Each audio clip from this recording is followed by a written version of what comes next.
Déjà le 19e podcast de Prêt ou pas prêt, on roule aujourd'hui. C'est un beau privilège. En plus, j'ai la chance d'être porte-parole de Moto Illimité depuis plusieurs années. C'est Alex Guenette, le fils de Jacques Piline. Hey, salut mon beau Alex. Salut mon Peter. Hey, c'est ton bien fun. Puis c'est vrai que ça fait longtemps que je connais tes parents. Je t'ai vu, tu étais un kid. Puis là, pas longtemps, quelques semaines, écoute, je me lève le matin, je regarde mon journal, j'aime ça regarder l'actualité avant d'aller faire la radio. Champion, NASCAR, Trois-Rivières, Alex Guenette. Écoute, les frissons sur les bras, je suis tellement fier de toi. Bravo. Oui, merci. Yes, ça a super bien été à Trois-Rivières. Bien été, oui. Oui, vraiment, ça pouvait pas aller bien mieux, comme on dit, mais je m'attendais pas à gagner nécessairement. Oui, c'était ça ma question. Ouais. Un peu. Tu te lèves-tu le matin en disant, moi, je vais gagner une course de NASCAR? Écoute, des courses, là, c'est comme je dis à tous mes chums, tu gagnes pas tout le. C'est rare que tu gagnes aux courses. C'est pas comme une game de football, de hockey, peu importe. La moitié du monde gagne, la moitié du monde perd. Il y a 30 personnes dans l'équipe qui ont gagné.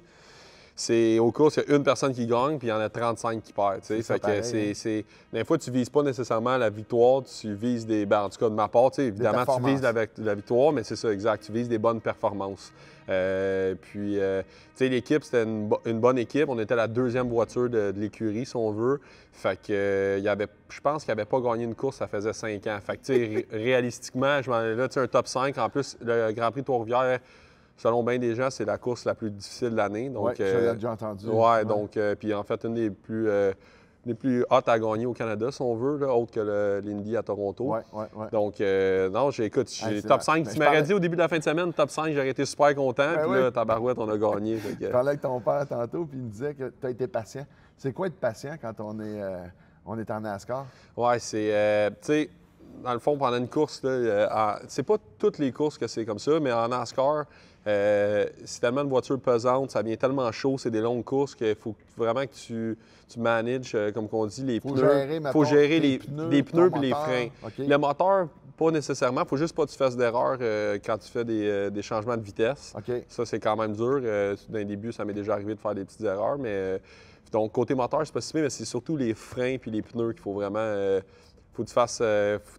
tu peux forcer beaucoup au début, puis après ça, te retrouver parce qu'à Trois-Rivières, on ne changeait pas les pneus. Okay. Certaines courses, c'est juste à la limite de gaz. On a pité au début, on a mis du gaz, je pense, au 7e tour. Après ça, t'es bon pour faire toute la course. Okay. Fait que ça vient tellement chaud, c'est tellement des autos pesantes que c'est... Si tu as surchauffé tes pneus, exact, c'est une game. Tes freins, ça ne marchera plus. Là. Exact, c'est une game. Au début, moi, j'avais qualifié 10e.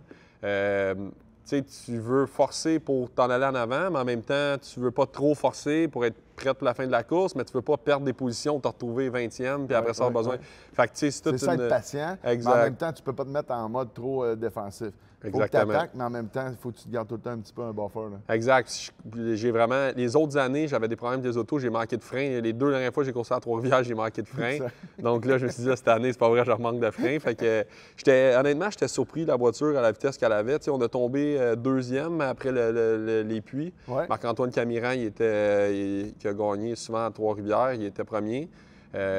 Puis j'ai resté avec, je pense, pendant environ la moitié de la course, on a été sur le bord. Ouais, j'ai été surpris. J'étais pas sûr à quel point que lui, il forçait, parce que comme je te dis, tu peux moins forcer, t'es un petit peu moins vite. Il ne pouvait pas te perdre. Non, puis aussitôt que je le perdais un petit peu, je forçais, j'allais un petit peu plus à la limite de l'auto, puis je le rattrapais. Donc, j'ai réalisé, je te dirais, à mi-course, j'ai réalisé, OK, on a vraiment une voiture pour gagner. Si je veux, ça pourrait se faire. Exact. Hey, c'est trop cool. Puis tu as fait une bonne performance à Icar aussi cet été. Exactement. Icar, c'était le fun parce que c'était la course d'après. Oui. Puis tu sais, j'avais fini 2e en NASCAR Pinties au Canada, mais j'avais jamais gagné. Fait que là, tu sais, j'ai gagné la course. Tout le monde autour de moi, ma famille, mes amis. Écoute, honnêtement, je vais avoir eu des milliers de messages de des gens. C'était fou, là. Je m'attendais pas que, je savais que c'était gros, gagner Grand Prix de Trois-Rivières, mais honnêtement, j'ai été quand même surpris par... il y avait beaucoup de présence de médias, vu que Jacques Villeneuve, il était là. Oui. Jacques, il n'a pas fait la course. Au début de la course, il y a eu un trouble avec son auto. Ouais, j'ai entendu ça, puis je pense qu'il n'est pas resté longtemps. Hein? Ouais, écoute, c'était vraiment poche. C'est insultant, c'est enrageant, c'est ça, on peut le comprendre. Là. Ouais, il n'a pas resté longtemps après la course. Jeune, moi, j'ai vu son oncle, j'ai vu son père. Écoute, c'est n'importe quoi. C'est une légende gagner Trois-Rivières. Ben oui, il était là, puis c'était drôle le matin. Tu sais, moi, Jacques, j'avais déjà coursé contre à Trois-Rivières, à peu près 7-8 ans, puis, mais je n'avais jamais parlé. Puis le matin de la course, j'étais à l'hôtel. Puis je sors de ma chambre, j'entends quelqu'un sortir de la chambre à côté, j'arrive à l'ascenseur, c'était lui. Fait qu'on était sur le même étage, on est sortis en même temps. Ben oui, on a jasé dans l'ascenseur, il est super. Moi, je me suis tout le temps super bien entendu. Tu sais, cette fois-là que j'ai jasé avec, il était super correct. Puis après ça, on s'est reparlé un peu pendant la course. Donc, ouais, il y avait beaucoup de présence des médias dû au fait que Jacques Villeneuve, il était là. Il y en a tout le temps. C'est déjà un événement. C'est l'événement en auto pas mal au Québec, on pourrait dire. Mais le fait que Jacques soit là, c'est sûr qu'il y a du monde qui vont être portés à plus se déplacer. Mais moi, ça m'a fait rire parce que, tu sais, on ne s'appelle pas par nos noms de famille. Tu sais, Jacques, Lynn, Alex. Tu sais, quand je te vois au concessionnaire, je dis « Hey, salut Alex. » Tu sais, puis ta soeur, tes deux sœurs. Mais là, je vois ça, tu sais, Alex Guenette. Mais tu sais, là, ça fait un. Hein? Mais là, j'ai comme allumé, là. Je tripais, j'étais vraiment fier pour toi. C'est le fun en crime. Ben ouais, non, je te dirais, c'était pas mal dans mes top moments aux courses dans ma carrière, là, tu sais. Puis ça fait une couple d'années que c'était on and off. Les courses, pour moi, tu sais, c'est tout le temps une question on se cachera pas aux courses, c'est tout le temps une question de budget, des commanditaires. J'ai une idée un peu que ça coûte, là. C'est fou en crime. Ouais, ça coûte. Il faut être du monde pour te backer, il faut être des commanditaires, puis. Ça a été on and off dans les dernières années. Dans les prochaines semaines, c'est ça, je vais faire des téléphones. J'aimerais vraiment ça. Tu sais, c'est plate quand tu as le talent, puis à un moment donné, tu comprends-tu? Tu as le talent, mais que tu es limité à un moment donné, ça marche pas. Là. Exact. Puis, tu sais, cette année, avec le résultat, ça a ouvert des opportunités. Il n'y a rien de fait encore pour l'année prochaine, mais ça regarde super bien. Là. Je pense qu'on va attendre. Ça allait arrêter pas trop. Oui, puis Alex, dans le fond, on en parle depuis tantôt. Tu es le fils à Jacques Pilin, c'est Moto Illimité, c'est reconnu. On est rendu chez Ducati, qui est une nouvelle concession. Mais toi, tu es né d'un bebel. C'est quoi la première bebelle là, que Jacques Pilin, ils ont fait? Ah ouais, Alex, vas-y t'amuser. Ouais, j'ai coursé en motocross. Moi, j'ai commencé ma carrière. Tu sais, mon père a coursé en superbike pas mal toute sa carrière. Ah oui, Jacques, moi, j'ai fait de la motoneige avec, encore aujourd'hui. Ouais, il est actif encore. Il a pas l'air de ça, mais il est dur à suivre, surtout en motoneige et en motocross. C'est un animal. Ouais, vraiment, il est dur. Là, sur 4 roues, par exemple, pas en 4 roues, mais sur 4 roues en auto, là, j'ai une petite coche sur lui, là, mais tout ce qui est 2 roues ou motoneige, là, il est vraiment dur à suivre. Fait que, non, j'ai coursé en motocross pendant 2 ans. Puis après ça, en 4 roues. Au début, ma première, en 4 roues, quand j'avais 5-6 ans, je coursais en 4 roues. Après ça, j'ai coursé 2 ans en motocross. Puis après ça, je me suis mis à courser en karting pendant environ 7-8 ans. Hey, c'est malade. Puis ta soeur aussi, je pense qu'elle est assez cowboy, Cara, là, c'est n'importe quoi. Là. Ben oui, ma soeur, elle a coursé en karting. Elle m'a suivi, on s'est suivi dans des championnats pas mal toute notre jeunesse. C'est malade, je fais des championnats avec ma soeur. Ben ouais. Contre ma soeur. Ouais, tu sais, il y a bien des gens, il y a bien des sports que les hommes et les femmes ne compétitionnent pas ensemble. Non. Puis aux courses, c'est les deux. Il n'y a pas de catégorie. En motocross, je crois qu'il y a des catégories de filles et de gars, mais en course automobile, c'est gars avec les filles. Donc c'était cool. Il n'y en avait pas beaucoup, tu sais. Il y en avait 1 sur 10 que c'était une fille, donc c'était cool la course avec ma soeur. Elle était super bonne en plus, honnêtement. Là. Elle était dans la meilleure fille qu'il y avait aux courses toute ma jeunesse. J'ai vu quelqu'un de ses affaires qui faisait des vidéos. Je fais, ben voyons, n'importe quoi. Elle fait de la moto récemment aussi. Ma soeur a fait de la moto plus pratiquée, mais sur des pistes de course. Elle fait même de la motoneige hors piste. Là. Ouais, du hors piste aussi. Tu sais, quand vous t'avouez pour comprendre, tu fais, ben on se fait là, fais pas ça. Là. Ben ouais, il y a des gars qui sont, il y a des gars physiquement qui sont même pas capables de se tenir après la motoneige en hors piste, puis ma soeur est meilleure que ben de mes chums. Fait que c'est ça, vous baignez là-dedans depuis que vous êtes nés, là. Tu sais, c'est fou en crime. Puis il reste quoi comme rêve, mettons, là? Tu sais, mettons, c'est cool, NASCAR, ça serait d'avoir, mettons, tes commanditaires, puis de faire une saison complète, mettons? Oui, exact. Comme là, l'année prochaine, ça regarde très, très bien avec autant des équipes que des commanditaires, parce que tu sais, pour des équipes, c'est dur pour gagner un championnat là, de trouver quelqu'un qui est. Parce qu'au Canada, moi, je suis content que ça soit comme ça parce que j'ai beaucoup d'expérience à cause du karting sur les circuits routiers. Mais au Canada, environ la moitié du championnat est sur des circuits routiers. C'est pas juste des ovales. Aux États-Unis, c'est, je te dirais, 85-15 ovales en circuit routier. Mais au Canada, on a des extrêmement bons pilotes comme Alex Tagliani, Andrew Camiran, des ceintures noires, si on veut, de circuit routier. C'est cool que le championnat soit la moitié circuit routier. Puis moi, j'ai autant d'expérience dans les deux. Fait que c'est assez rare de trouver quelqu'un qui est capable de gagner sur un circuit routier puis qui est capable de gagner sur un ovale. Fait que pour des équipes, ça me donne des opportunités parce que il y en a qui sont spécialistes sur les circuits routiers, mais l'autre moitié de saison, ils ont plus de misère. Fait que pour gagner 4 courses sur un circuit routier dans l'année, mais après ça, sur les courses d'ovale, ils ont plus de misère. Fait que pour gagner un championnat, ça prend quelqu'un qui a fait les deux. Pas gagner un championnat. Si tu es si t'es pas assez bon sur un. Donc, moi, dans mon cas, j'ai beaucoup d'expérience en ovale aussi. Donc, ça ça regarde bien pour l'année prochaine. Mais oui, en tant que rêve, je te dirais que c'est, pour revenir à ta question, c'est courser, gagner ma vie en NASCAR au Canada. C'est sûr que c'est une possibilité. Il y en a qui le font. C'est sûr que c'est pas comme aux États-Unis. C'est pas les mêmes budgets puis les mêmes commandites, mais c'est quelque chose qui est possible. Tu performes beaucoup au Canada. C'est déjà arrivé que les États-Unis font comme... Tu peux avoir, à un moment donné, décroché un volant. Tu peux, mais c'est des commanditaires. Même si tu domines pendant 10 ans au Canada, si tu n'as pas quelqu'un qui est prêt à te backer pour aller aux États-Unis, parce que là, on parle de 10-15 fois le budget. Là. Donc, il faut que le commanditaire, ce soit une grosse compagnie qui essaie de prendre l'exposure aux États-Unis.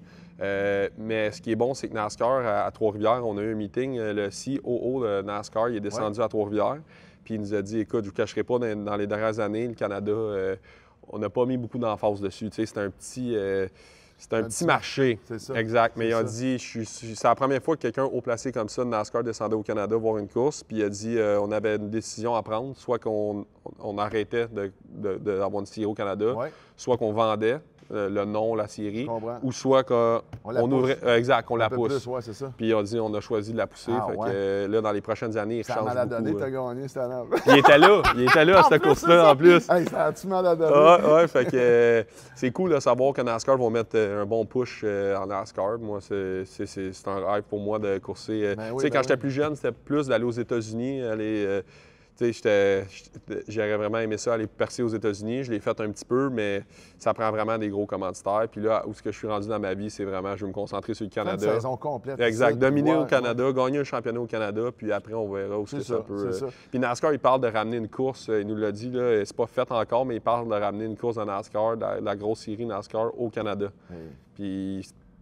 pas partir de rumeurs, mais ça serait probablement à Montréal là, qui aimerait le refaire sur le circuit Gilles Villeneuve. Tu sais, on ne fait pas une infopub, là, nous autres, mais j'aimerais ça pour que les gens comprennent un peu. Je sais pas, moi, j'arrive demain et je dis, moi, j'aimerais ça de commanditer, je sais pas, moi, 100 000 C'est quoi que ça... Moi, je te donne 100 000 pour l'écurie, pour ta saison. Puis qu'est-ce qui me revient? C'est-tu la pub qui vient sur la voiture? C'est-tu la visibilité? Exact. T'as ça, c'est une partie. Mais de quoi qu'on offre aux compagnies aussi, c'est souvent des compagnies là, qui commanditent. Puis ce qu'on offre, c'est des forfaits plus corporatifs, si on veut. On amène des gens de la compagnie à la piste de course. On fait, on a une tente avec une loge. Là, les gens, ils viennent avec moi. VIP, là, exact. Fait que c'est bon pour les compagnies de cette partie-là, pour les employés. C'est le fun, ça fait une activité. Ils peuvent venir voir c'est quoi que leur compagnie ne travaille pas aux commandites. Puis après ça, l'expo-jeu à TSN, RDS. Quand tu gagnes le Grand Prix de Trois-Rivières, il y en a une dizaine de stations qui te couvrent. Fait que tu as beaucoup de présence sur la télévision, à la radio. Puis l'expo-jeu, tu as le sous, tu as tout dépendamment de comment que la personne commandite. Fait que beaucoup d'expo-jeux. Puis aussi, ce que ça leur donne, c'est pour leur compagnie aussi. C'est une belle visibilité. Ben oui, exact. Right. Mais c'est con. Mais la question, tu sais, il y a peut-être des gens qui feraient moi, j'aimerais ça que ma compagnie représente l'avenir du NASCAR au Canada comme ça. Fait, en sachant ça, c'est peut-être un petit peu Caroline. Puis tu as l'air de quoi en voiture? Quand tu t'en vas, mettons, au chalet ou à tes amis, as-tu tendance à avoir le pied pesant? Ouais, ben écoute, plus jeune, je te dirais que je savais moins les limites, mais c'est sûr que sur la route, par contre, même en moto, j'aime ça, faire de la moto, mais je suis chez mes limites. Je fais attention. Sur la route, c'est pas la place pour faire le fou. Tu as déjà assez de place aussi pour te défouler. Exact. Sur la route, même si tu es un bon pilote, tu as une bonne voiture, c'est pas les gens alentour, c'est pas une piste de course. Fait que traiter la route, même si tu penses que tu as les capacités pour faire le fou si on veut, t'es mieux pas parce que tu ne contrôles jamais les incontrôlables. C'est le bout que tu vas contrôler, comprends-tu, la vie des autres puis comment que les autres vont réagir, on ne sait pas. Fait que c'est vraiment pas en place. Ça me fait penser, il y a quelques années, je m'étais fait monter une Subaru STI. Écoute, c'est ridicule. Là. Je me suis perdu. Là. Ce que j'ai mis dedans coûtait plus cher que le char. Puis dans ce temps-là, c'était la grosse mode. On allait à Saint-Eustache, puis c'était les mercredis soirs. Puis on pouvait se pogner, je pense que c'était du 8e de mille. Puis un gars, écoute, il est arrivé avec un char, c'était monté, c'était fou. Écoute, je l'ai battu, je pense, 3 fois de ça. Puis là, enfin, quand on s'en allait de là, il vient me voir, il fait « Hey, viens, on va aller se pogner sur la 640. » Je fais Non, man, je viens de venir me défouler. Ah Je ouais. vais pas me pogner, tu sais, ça. Piano, Ben j'avais pas monté une voiture pour la grande top. Non. C'était vraiment pour le 8e puis le quart de mille, là, le setup. Ouais, lui, après ça, il voulait aller Ben, t'essayer. on s'est fait bouffer là, de toute façon, mais c'était pas ça le but. C'est un exutoire quand on va là. Fait que, Ben oui, c'est plate qui ont fermé la piste à Saint-Eustache. Il y avait bien des gens, justement, qui allaient se défouler là-bas. Ouais, c'était... Là, au moins, il y a Icare, à Mirabel, que les gens y aillent se défouler, justement. Mais tu sais, récemment, il y a eu beaucoup de police qui ont... il y a eu beaucoup de contraventions à Icare. Mais tu sais, moi, je trouve ça poche que les polices, des fois, ils mettent des restrictions plus sur les gens qui aillent cassent des foulées. Tu sais, justement, ils veulent pas que les gens fassent le fou sur la route, mais tu sais, les gens aiment ça s'amuser quand même. Fait que moi, je trouve que c'est une belle opportunité d'aller défouler sur une piste de course. Ça, quand tu vas là, tu vas t'amuser, me semble.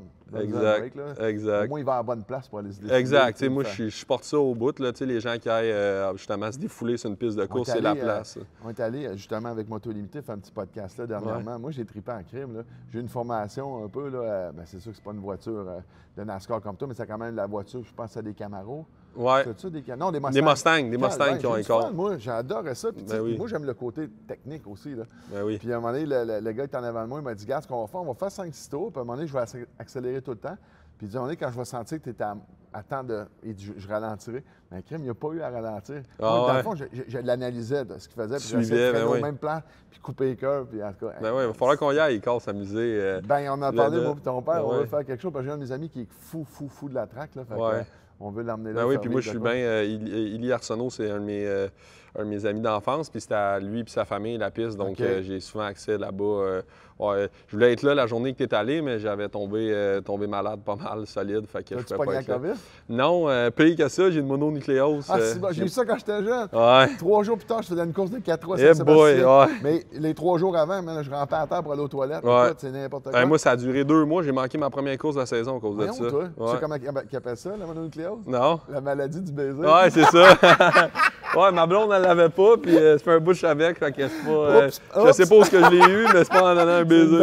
C'est le vent qui t'a emmené ça. Non, c'est ça. Je sais pas d'où ça vient. Puis l'hiver, tu fais quoi? Y a-tu un entraînement particulier? Écoute, l'idéal, c'est d'aller aux États-Unis, tu sais, dans Floride. J'ai déjà coursé. Ouais, exact. Ça, c'est dans un monde parfait, là, tu sais, mais c'est tout le temps, encore une fois, c'est des commanditaires, des budgets, et tout. Mais cet hiver, on regarde, ça serait le fun d'en faire une ou deux dans le sud des États-Unis, soit en Georgie ou en Floride. Puis sinon, je travaille, puis je fais de la motoneige hors piste. Là. Ça fait 2 ans qu'on va dans l'Ouest, à Revelstoke. J'ai vu passer des trucs sur les médias sociaux. Là. Ouais, c'est quelque chose. On allait en Gaspésie dans les Chic-Chocs. Puis ça, c'était une couple d'années quand j'y allais. Je capotais quand il y a vraiment des beaux paysages puis des grosses montagnes. Mais après ça, quand tu vas dans l'Ouest. C'est notre affaire. T'as-tu été au Colorado? Non, pas encore. J'aimerais ça y aller avec.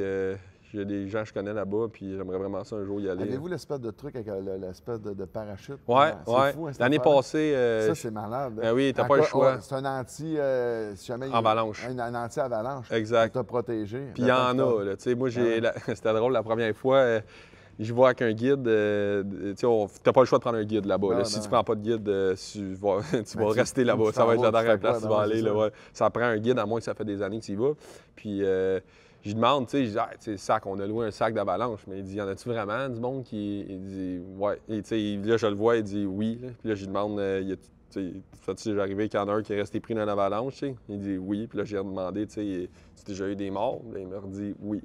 Avec lui, tu sais. Fait que c'est là que j'ai réalisé, OK, c'est bon, ça peut arriver. Là, fait que dans le fond, ce parachute-là, c'est comme pour te donner une chance le temps qu'il te trouve. Là. Exact. C'est dans le fond, pendant que tu tombes dans l'avalanche, le parachute, ce qu'il fait, c'est qu'il te garde à la surface. Fait que des fois, tu es juste 1, 2, 3, 4 pieds. Puis tu perds l'orientation. Ce qu'il me dit, c'est que des fois, oui, si tu savais que tu étais à 1 pied. J'ai juste pogné une vague au Mexique. Je ne savais même plus c'est où le ciel, le haut, le bas. C'est un peu le même principe. Je l'ai jamais vécu vraiment, autre que dans une vague, moi aussi, mais j'espère jamais savoir c'est quand même d'un avalanche. Mais c'est un risque qu'on prend. Mais comme je te dis, avec un guide, là, souvent, les gars, nous, en plus, ils appellent ça un avalanche forecaster. Ils travaillent pour la ville de Revelstoke. Ils testent la neige puis ils donnent des chances. Quand tu penses que ça pourrait être dangereux, ils ont comme des genres de canons qui tirent. Ouais. Ils tirent pour les faire. Ils lancent de la dynamite, là, si je ne me trompe pas. Lui, il faisait ça en hélicoptère aussi, des fois pour des pentes de ski. Là, et des gens qui allaient faire du heli ski là-bas, il y en a beaucoup. Puis il lance de la dynamite, lui, justement, notre guide. Fait que Je me tiens avec un gars qui connaît pas mal les avalanches pour être sûr de pas me ramasser dans... C'est un bon contact. Moi, je tiendrai proche de ce gars-là. Si tu veux continuer à faire de la motoneige hors piste. Puis au Québec, dans les Chic Chocs aussi, c'est quelque chose. Il y a plusieurs années. Là. Ouais, c'est vraiment le fun. Au Chic Choc, c'est cool. En Gaspésie, il y a des trails aussi. Tu sais, là-bas, nous, il n'y a pas de trail. C'est vraiment du hors-piste. Mais dans les Chic Chocs, tout en Gaspésie, tu peux aller faire un peu de sentier. Il y a des vallées, des les astiques de beaux sentiers. Là, moi, je ne l'ai jamais fait, mais mon père et des collègues à moi, ils sont déjà allés. Puis c'est une belle place à faire de la motoneige. Après moi, c'est la plus belle place au Québec. Là. Yes, sir. Puis, à part si on reste dans les bebelles, y a-tu d'autres choses?